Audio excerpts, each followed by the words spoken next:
The Supreme Court ended its term with a bang this past week with a flurry of momentous decisions, underscoring the growing influence of its 6 conservative justices, 3 of them appointed by former President Donald Trump. We won't go back! We won't go back! We won't. In 6-3 decisions that sparked protests, the court struck down affirmative action in college admissions, saying race cannot be a factor.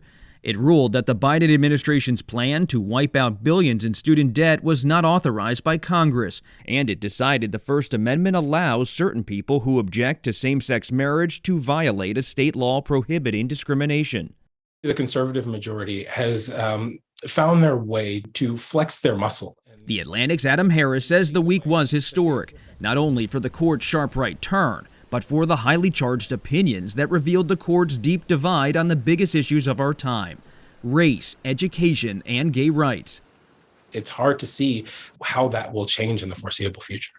The high court standoff will reverberate across the country, with sweeping consequences in people's lives, starting with those college applications and loans. If you look at Black students in particular, Black students are more likely to take on debt than white students. They're more likely to take on more debt, and they're more likely to default on that debt on the back end. And so you're pushing them out of well-resourced institutions. You've effectively got a very bleak picture for higher education going forward. This is not a normal order. The passions evident in the justices' opinions extend to American politics, where next year's election looms. President Biden is now contending with a court that infuriates Democratic voters and him. Across the board, the vast majority of the American people don't agree with a lot of the decisions this court is making. Many Biden allies believe the court's decisions this past week could galvanize Democratic voters, much like the overturning of Roe v. Wade last year motivated many supporters of abortion rights to show up at the polls.